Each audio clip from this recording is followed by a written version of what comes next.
Hey guys, Steve Welch, Beam Toyota in Nashville. Normally, you guys know how I do it. I don't really script my videos, my posts, things like that. I don't really script stuff, but I kind of wanted to come to you guys in a little bit of a different way to kind of let you know what we deal with over here about everything that's going on with the supply chain, the chip shortages. And basically everything you've been hearing, transportation issues, things like that, everything that we've been hearing about, everything that you've been hearing about, everything we hear about, and stuff like that, and how car buying is actually a whole lot different now than what it was just a couple of years ago. So that being said, like I said, I don't tend to script my videos. I did script this one, and I did it for a purpose. I didn't want to leave a whole lot out, so that's just kind of the way it is. So, welcome to the new world, and we're into something different. So, there's not a whole lot of things that really function the same way now that they did just, obviously a couple of years ago. Things are very, very different. So we've got supply constraints, we've got the chip shortage, we've got transportation issues, like I said, worker shortages. Everything's affected everything else, really. I mean, I don't think there's anybody in this world that's not really affected right now by one of these things, especially here in the U.S. I know that obviously we are. So, so I wanted to come to you guys as obviously your average Joe, and you guys know what I do. I sell cars, but there's a lot of people that haven't bought cars in the past couple of years, and they don't really realize that things are different than what you remember. And you might have bought 10, 15 cars, or you might have done over the past 5 years, but they were all 3 years ago. Everything's different, guys. There's very little, let's just put it that way, that's the same. So I wanted to, open your eyes to some of the changes, and maybe help you understand what we deal with on our end, so that you might know what to experience with your next vehicle purchase, right? So, like I said, if I'm going to try to be blunt in this, still try to ad lib, of course, a little bit. Even though I have a script, I'm still ad libbing. But I'm going to be blunt. I might, I'm just going to tell you like it is. Hopefully I don't hurt nobody's feelings. But of course, I'm not going to try to anger anybody or anything like that. I'm just going to try to tell you how it is, and try to help you to understand what we deal with, and in turn what you're going to deal with, right? So, all right. So, in the car industry, manufacturers usually try to keep somewhere around a 60 to a 90-day stock of vehicles on the ground. Much more than that, it just tends to cost money. Much less than that, and you can't really service your customer, because obviously you have people that want different colors, stuff like that. So you try to have enough inventory to make that last. Right now, I don't know that anybody's got more than a couple weeks of inventory. It's really constrained right now, and a lot of those that you see in inventory they're inbound. They're sold. They're not going to be available. So I recently saw a statistic that said that if the chip shortage and supply issues ended today, that it would take over a year to replace it to a 60-day supply. And that's if everything, supply chain, everything else went back to a couple of years ago and went back to how it was. It would still take a year to get back to there. So there's not an end in sight to this, really, guys, because it's going to take us some time, right? So, and that's just realistic. It just is what it is. So so if you're looking on a website, and there's a lot of people that'll web in and they'll look on a website and they'll say, hey, I want this vehicle, I can be down today. All right, one of three things is pretty much happening. So that vehicle is probably either in transit, is pre-sold, or something similar to that, or it might be available. All right, so realistically, it's probably not available. It's just, if you're not able to wait for a car right now, find a used car. And that's, like I said, I'm being blunt, guys. If you're not able to wait for the car that you specifically want, find a used car. because that's what you're going to have to get right now. You're going to have to get a bridge vehicle, and I'll, I have a whole video that I did on what bridge vehicles are, and I'll link that at the bottom. But you're going to have to get a bridge vehicle at this point. It is what it is. All right. So, and maybe you'll like that vehicle. So who knows? But it's there's just a lot of stuff. So now another thing that a lot of people are talking about that most dealerships actually are doing right now is something that's called an addendum. All right, so addendums aren't new. Addendums have been around a while, but usually addendums would be for something like if you added a suspension to a car, if you added some type of a like say put tint on the windows, you put an addendum in and say the tint cost X number. That's over and above what the MSRP is of the car, because it's an extra cost that the dealership did to add something to that car. Maybe you put a $6,000 suspension on a truck and you jacked it up and you did something like that. Well, obviously that's added value to the truck. Those types of things are normal for addendums. So that's what it is. So now what an addendum is actually morphed. All right, so people are calling them different things. So you have market value adjustment. People are putting on addendums now. They're putting the term ACV, which stands for actual cash value. Some are calling it markup. And just let's being honest, this is extra. Why? Because it has to be.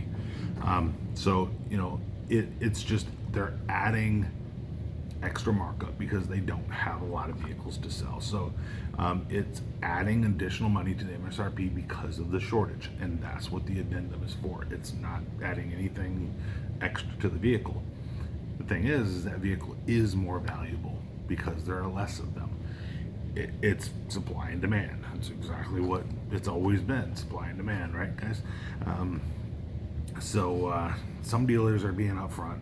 They're letting them know, hey, we're selling fewer cars, so we're charging more per car. Not all of us are doing that, but some are, right? Some are only doing it on specific cars, on special cars, special colors, things like that. Some are only doing it on, the higher end cars. Some are only doing it on the harder ones to get. Some are doing it on their entire inventory. It depends on the dealership, guys. So I will mention that there are some people that are calling it some deceptive names. I've heard of one that was calling it a mandatory market adjustment. No, it's not mandatory. It does not have to be on there. But realistically, if that dealership's charging them, they're going to sell it for that, and somebody will pay it. And if you're not willing to, once again, maybe it's time to wait. Just kind of, it just is what it is, guys. I've always shot you straight. I'm going to shoot you straight again, right? So, it's, I've heard some calling it a manufacturer's mandated surcharge. I saw that once. All right. It is not mandated by the manufacturer. It is not something that is forced on the dealership. The manufacturers are not changing the prices, things along those lines. It's a dealership markup. It is warranted, it is legal, it is all of that. So if you're asking about all those questions, yes, people are doing it, and they can. They could sell you the car for $10 if they wanted to. They could sell it to you for $10 million. It doesn't matter what the MSRP is. They could sell it for realistically whatever they wanted to. All right, so that's not a, it's not something where some people are saying, well, that can't be legal. It's legal. If you have a gallon of gas and you want to sell it for $4 and somebody will give you $4 for the gallon of gas, there you go. You just sold it for $4. If you want to sell it for $1, you can sell it for $1. So just as the gas station says $3.20 or whatever the gas station says, doesn't mean that's what you have to sell it for if you own it, if you have that car, or if you have that gallon of gas. So just kind of showing you a similarity to what that is. So I did have one viewer that actually called me and out of New York, and was talking to me, and she said that the dealership told her that it was a Toyota charge, and that Toyota was charging her that markup, and they had nothing to do with it, and there was nothing they could do about it. All of those statements were false, and I made sure she knew that. But it's just, you have to be careful, And here's something that I'm going to suggest that people do on some of these dealerships that are really going after you and kind of kicking you while you're down is just remember them. All right, remember what they're doing. Remember what remember what, when it gets to the better times, which it will get to the better times, it has to, right? When it gets to the better times, just remember who treated you well. All right, and come back to them. So just always remember that. So obviously I think we're in that group that you come back to, so that's one of the reasons I'm saying that. But just remember, all right? It's just do that. But hopefully those of us that are trying to keep things a little bit more on par, I guess, hopefully that helps you guys out to know that. So anyway, so but like I said, it's the current market. There's no need to be cryptic about why they're adding a markup, and like I said, people are paying it. I had one guy tell me that he was looking for a Kia and they told him it was going to be $24,500 over MSRP or he could leave, and that was the exact way they said it. And $24,500 over sticker on a $35,000 car, somebody will pay it, and that's the mindset there. So getting into some more about what we're talking about. So finding the exact vehicle that you want. This is my next topic that I want to talk about what's going on now. So if you are very specific on what you want, I want this color, of this trim, of this interior, I want these options on it, and I won't settle for anything less, and I won't take any more. Wait, you're not going to find that car. You're just not even at a premium. You're not going to find that car. I really don't care what the make, the model. You're not going to find that car. It's just not out there. It's going to be so hard to match some very specific things that you're just not going to do it. You're just not. So we'll leave it at that, right? So if you're searching for multiple states away, so I don't care which state you're in, if you're looking for 1,000 miles away and you're saying, I'm going to find this car, and I found one and it's in Florida, and I'm going to call that dealership. Realize that a lot of dealerships are trying to save their inventory for local people. All right, they somebody that can come today and buy, somebody that they're not going to save it for 2 weeks so you can get a plane ticket, you can come down, and then you can pick up that car, and then they're not interested in that right now because there's not a reason to be. I know that sounds brash again, like I said, but that car will sell within a day or two. They're not going to hold it for you for a certain amount of time. Now, I guess I'll caveat that with saying if you've got a 24/5 markup on a car and you've got somebody that's willing to pay it, and I don't know, maybe in that case they might, but I'm just saying you're probably not going to get that car at for unless there's just some reason that they wanted to sell it to you that way. You're not going to service with them. You're not going to do a lot of that stuff. So they don't necessarily have to or want to cater to you. Your experience probably isn't going to be the best. If you do find somebody that'll do it, they're probably going to require things of you, and just say, look, we're not doing it unless. And realize too, if they know you're 1,000 miles from home, maybe they feel like they got you. I don't know. So I'm just saying. So by the time you're there, they could throw a bunch of things on the car and say, well, we've got $1,500 in accessories, and you're going to pay for that too. It's a weird time right now, guys, and some dealerships are doing stuff that are less than honorable. So just shop local. All right. So stay local if you can, and you'll probably have a better experience, and just keep your options open. All right. So now next, using third-party websites. All right, there's a lot of people that go out there and they find all these websites that, hey, we'll get you the best price, whatever, and you put all your information in, and 10 dealerships call you, and it's always worked for you. You've always got a really good price and whatever. Those websites aren't working anymore.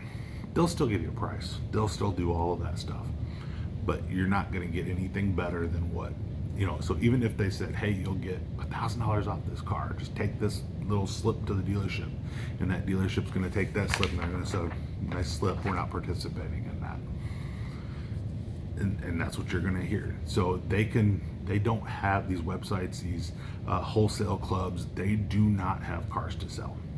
They don't. They don't hold an inventory on cars. They have no push on the manufacturer, no push on the dealership. They're just a lead generation type of a website. That's it. That's all they're good for. So if you ask yourself in your own head,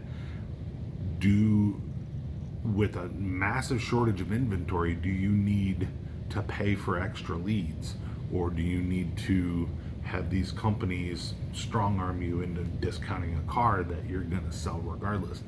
If you kind of put your mindset into that, then you're going to kind of know that doing a lot of research and trying to get extra price discounts or stuff like that, it's not going to happen. So you might as well save your time. All right. Used cars. All right. Used cars are available. Not as many as there used to be, but there are definitely used cars available.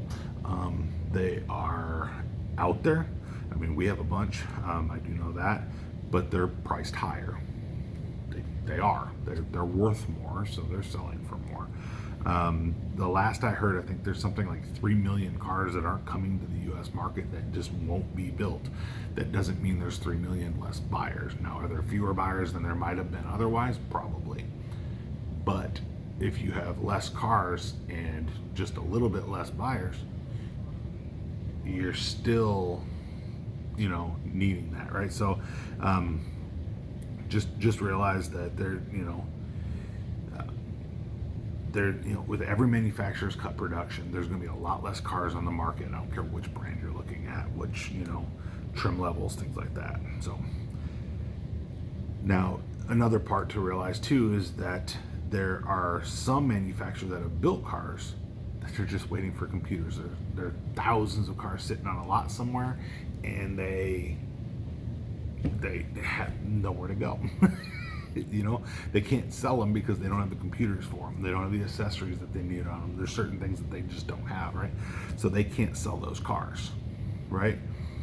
It doesn't help anybody, all right? So now I'm going to tell you too that chips aren't the only things there's a shortage of. There's optional items are hard to get, certain accessories, certain things like that. So some manufacturers even switched model years earlier because standard equipment wasn't available. So they had to switch the model year sooner than they had planned on because they couldn't include the stuff that's supposed to have been included on particular trim levels or on all of their trim levels. So some have done that. I know Toyota didn't, but some manufacturers have done that. So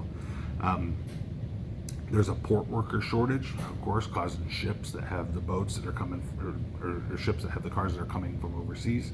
It's taking them longer to offload, stuff like that. So your time frame, be patient, pack your patience if you're looking for a car. So the next part is dealing with salespeople. Normally people love car salesmen, right? Yeah, all right. Normal people hate car salesmen. We're on the same level as lawyers and politicians, and I realize that for overall what people think about us. But some of us try to be a little bit better than others, right? I've seen people that are very demanding that are getting put on the back burner with salespeople. If you're, somebody that demands you'll never pay sticker price, the salesman probably won't even call you back. It's happening, right? I've heard a lot of stuff from people. So if you're demanding certain things, if you're saying I always get a certain percentage off a car, or it's not likely that salesperson is going to spend a lot of time on you. I mean, like I said, I told you I'm not going to sugarcoat anything. This is how it is, right? So some people kind of figure they'll show up at the dealership and start to negotiate. And right now, there's just not any room to negotiate on most cars, especially if there's not a dealer markup on that car. There's just not room to negotiate. So some of us aren't doing massive markups on cars, so they're just saying, look, sticker is what it is, and this is what we're selling it for.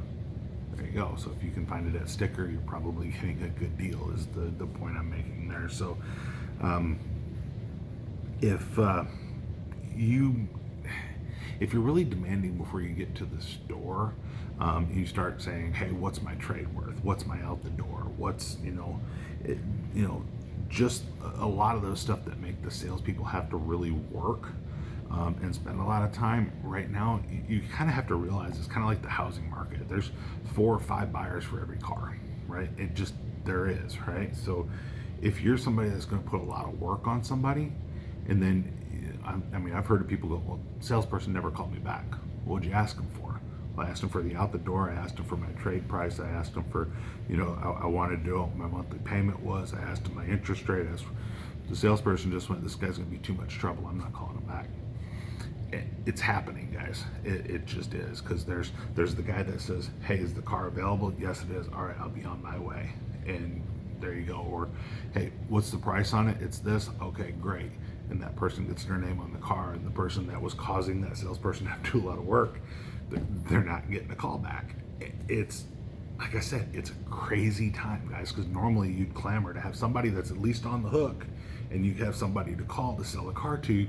You'd call them, right? And it's a different time, guys. They're going, this guy's too much work. I'm not calling him. Don't want to put him in lost. He's not looking for a car. And you find out that you've got all these little things that you put together, and you got these pre-priced, and you've gone through and you've put in your into your spreadsheet, and there's a lot of people do a lot of work to figure out what they're willing to pay for a car, and the salesperson looks at that and goes, yeah, I'm not messing with that. It's happening, guys. So if you're one of those people, just back off a little bit, and just try to minimize what you have to have the salesperson do. You're going to get a better response from the salesperson. And like I said, I know it's not right. I know that you're the customer, you're always right? All the stuff that people say. But right now, if you're a lot of work for that particular salesperson, it seems like they're not wanting to help. So like I said, I'm not trying to sugarcoat anything. So it is what it is. All right. They don't want to work with somebody that's going to flex their muscles or be demanding, or, what's my trade worth? Your trade's going to be worth different price in a week. All right. If the car isn't here yet, or it's going to be here in a month, you say, I'm not signing up unless I get value on my trade. Put it into an online calculator, and hopefully it gets you close. And that's going to be the response you hear anyway. So hopefully that helps you with some of that. So, if you, here's the other thing, don't ask what the best price is. You guys are probably seeing it. It's probably on a website. If it says call for price, it's probably sold. It's probably got an addendum on it. It's for whatever reason. Just if you call and say, hey, what's the price on that car? Just realize that's probably the price on the car. There's not a whole lot of room on most cars right now. Used cars, they're buying used cars at higher prices, so they're selling used cars at higher prices. I mean, the margins are even shorter than what they've ever been when you're talking about used cars, guys. So there's not a whole lot to know about that. So, but just realize it's not our fault. It's not. I mean, whose fault is it? I mean, I'm sure there's enough blame to go around, but we're all dealing with the same thing. And most salespeople, I think, are good people, and we work to do the same thing you do, to feed our families and do all the stuff that we're supposed to do, provide a great product to our customers, and make sure that they have a great experience. And that's, most of us, we want to do that, and that's what we strive for. Obviously, if you look at the other videos on my channel, you know that I try to make sure that you guys have a great experience. And if you work with me, it's you know exactly what I mean by that. But it's different now, and there's not a whole lot of power that you have to do a lot of things. So just realize that. Okay, so biggest question, when will it be back to normal? Right? When's it going to be back to normal? I don't know. I mean, there's the best answer. I always tell people my crystal ball is broken. It just is. There's no way to know. Will it get back to normal? God, I hope so. Will there be discounts at some point? There has to be, right? I mean, you've got to get back to some resemblance of a normal industry at some point, and that's what I would guess. when will we get back to fully optioned vehicles, and to where you can order a car, or to where you don't have to order a car because it's on the ground and you can go and you can see, 10 black Camrys and pick which one got the options that you want and drive it off that day. And I don't know. I mean, I've heard some people say it's going to be 2023 before that actually comes to happen. And with the thing that I heard that said that, even if everything was fixed today, it's still a year before you have 60 days of inventory on the ground. It could be 23, guys. I mean, just bear with us. We'll bear with you. Let's all be friends. Let's get you the car, and we'll kind of go from there. But so if you need a vehicle, what do you do? And I'm going to kind of, I'm going to tell you, pack your patience.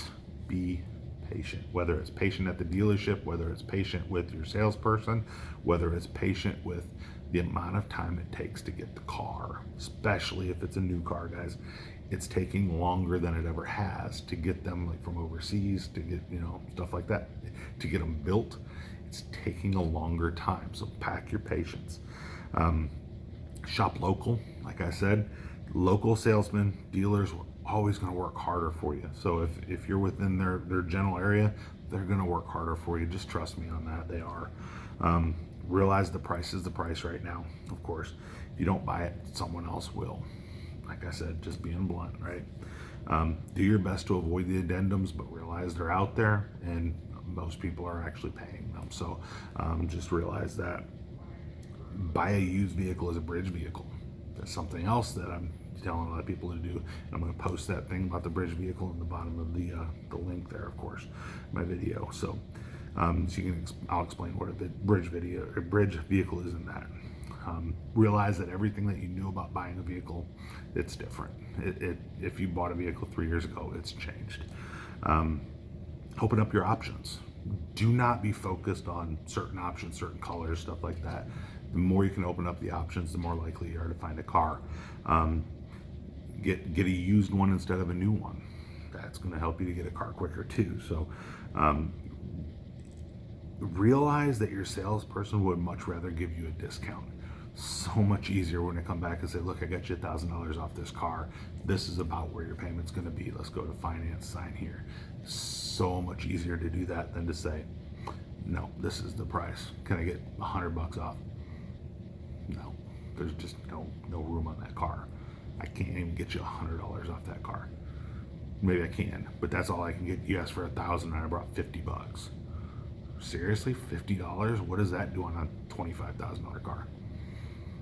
I got you something. I'm happy. You have no idea how hard it is to get $50, $100 when the way they're buying these cars. There's not any room. I got you something, and if it's a new car, it's just no. So I mean, just realize that's happening, guys. It's true. So I mean, there's people that bought several vehicles and they're like, well, you've always got me a discount before, and it's like, I know, and I'll get you a discount again, just not on this one. At some point, I'm going to get you a discount, just not on this car. So realize that an unmade vehicle, unmade vehicles will not show up on the lot. All right.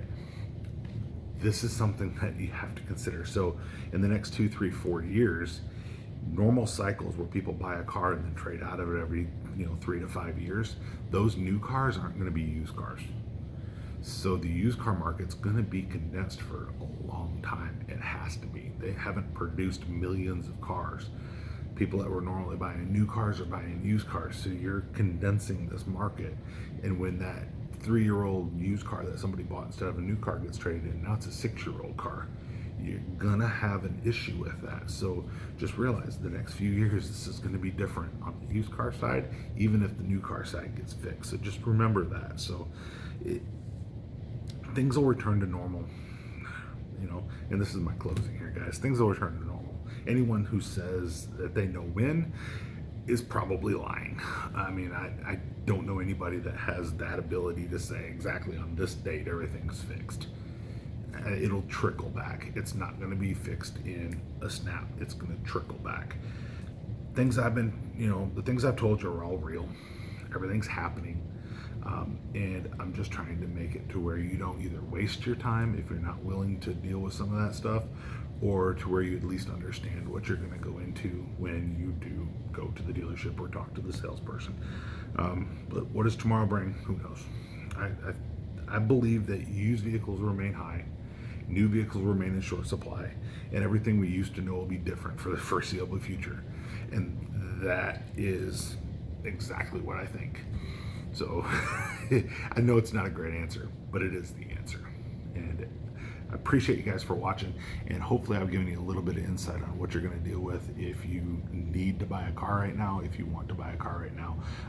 And it really doesn't matter the manufacturer, but definitely thanks for watching. Like, subscribe. I appreciate every one of you guys. And Steve Welch, Beaman Toyota in Nashville. Definitely let me know if you guys are looking for a car. I'll do my very best to help you, of course.